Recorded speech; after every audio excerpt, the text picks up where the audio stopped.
You also said in that article, quote, your words, not mine, sex has countless natural permutations, end quote. Did I read that correctly?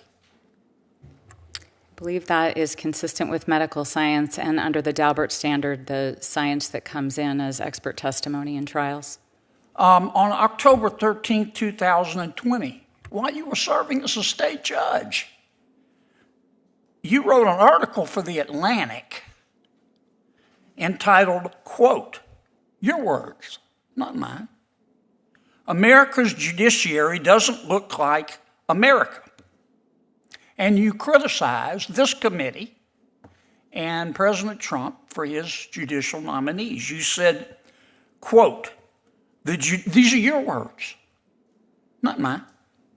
The judiciary crafted over the past 4 years does not look like America. Not one of these judges is black, and more than 90% were raised or currently identify as Christians. I don't know how you knew that. The atmosphere inside the Senate hearing room shifted the moment Senator Kennedy began speaking. What was expected to be a routine confirmation hearing suddenly turned tense and unpredictable. There were no raised voices, no interruptions, and no theatrics. Instead, there was precision, patience, and an unmistakable sense of control. A Democratic judicial nominee sat confidently at the witness table, believing this would be just another procedural exchange. That confidence did not last long. Kennedy came prepared, not with opinions, but with documented evidence. Articles, dates, direct quotations, and published records were laid out one by one. Each question was calm, measured, and impossible to evade. The nominee attempted to distance herself from her own words, but the record refused to cooperate. With every response, the tension in the room thickened. What unfolded was not a debate, but an exposure. This was a confrontation between judicial neutrality and ideological activism. And by the end of the opening moments, it was clear that this hearing would be remembered. Senator. Thank you, Senator Butler. Senator Kennedy. Thank you, Mr. Chairman. Judge Wise, you're not being honest with us, are you? That is incorrect. Well, we all may be poorer under President Biden, but we're not stupid. We have a long list of your articles and your opinions and your political statements. On March 8, 2017, you wrote an article for Time magazine while you were a sitting judge. It's entitled, Judge, Gender Laws Are at Odds with Science. I'm going to quote your words. When legislators blur the lines of church and state and enact laws that permit or prohibit conduct based on biological gender as only male or female, they place an impossible burden on the judiciary. End quote. Did I read that accurately? I do not know because I don't have the article in front of me. Well, I do. You also said in that article, quote, your words, not mine, sex has countless natural permutations, end quote. Did I read that correctly? I believe that is consistent with medical science and under the Daubert standard, the science that comes in as expert testimony in trials. On October 13, 2020, while you were serving as a state judge, you wrote an article for The Atlantic entitled, quote, your words, not mine, America's judiciary doesn't look like America. And you criticized this committee and President Trump for his judicial nominees. You said, quote, these are your words, not mine. The judiciary crafted over the past 4 years does not look like America. Not one of these judges is black, and more than 90% were raised or currently identify as Christians. I don't know how you knew that. And then you say, quote, your words, not mine. Identity is the lens that filters everything and everyone we encounter. End quote. Did I read that correctly?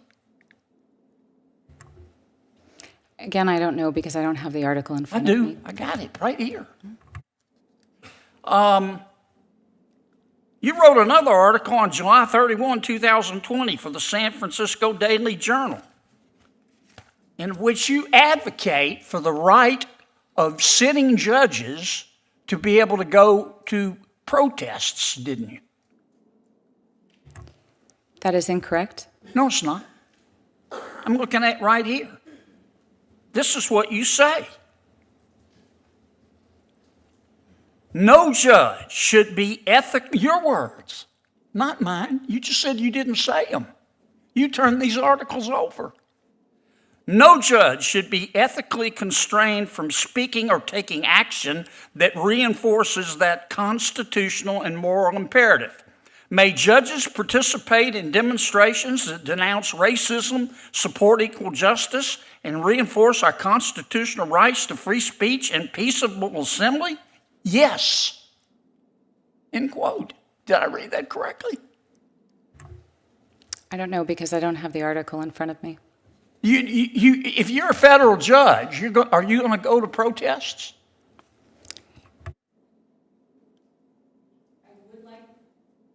I would like to answer the substance of the underlying question that was asked. I'd like you to answer my question. I've only got another minute or so. If you're a federal, let me put it another way. Have you ever gone to a protest, a public protest, while you're a sitting judge? Senator Kennedy, the article that you are referring to Have you ever was gone written... to a protest while you're a sitting judge?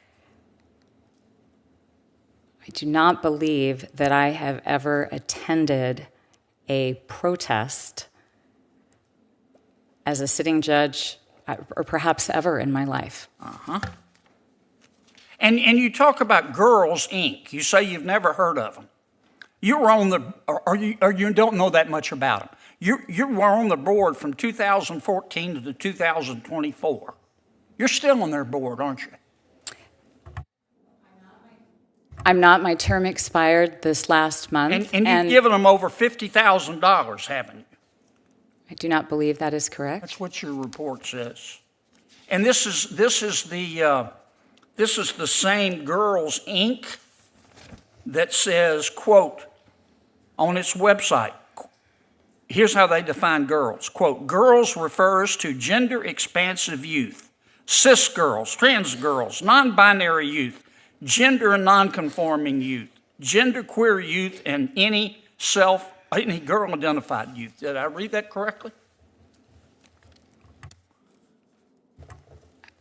I don't know. I've never heard of that policy or that definition Right. from Girls Inc.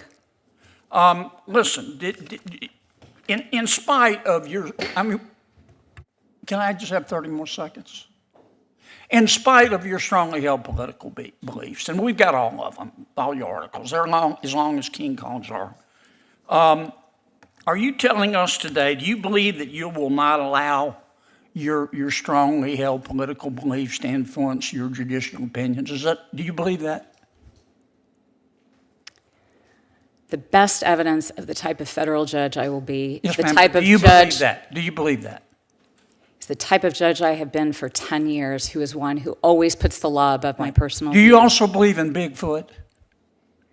Do you believe in the Tooth Fairy? Your time has expired, Senator. Do you believe Jimmy Hoffa died of natural causes? Senator Hirono. Thank you, Mr. Chair. Kennedy's performance in this hearing was a clear reminder of what serious oversight looks like when it is done correctly. He did not rely on anger, insults, or partisan talking points to make his case. Instead, he relied on facts, documentation, and the nominee's own published record. Every question was precise, deliberate, and rooted in verifiable evidence. When the nominee attempted to evade responsibility by claiming she could not remember her own words, Kennedy calmly produced the receipts. That approach exposed far more than any raised voice ever could. It revealed a troubling gap between what the nominee had publicly written and what she was willing to acknowledge under oath. Kennedy made it clear that judicial nominees are not above scrutiny simply because they wear a robe. Judges are entrusted with immense power, and that power demands absolute honesty. The hearing showed why ideology has no place on the bench. Justice cannot be filtered through personal identity or political activism. It must be grounded in the law, applied fairly, and defended without bias. Kennedy's questioning defended that principle with clarity and discipline. He refused to accept vague answers or selective memory.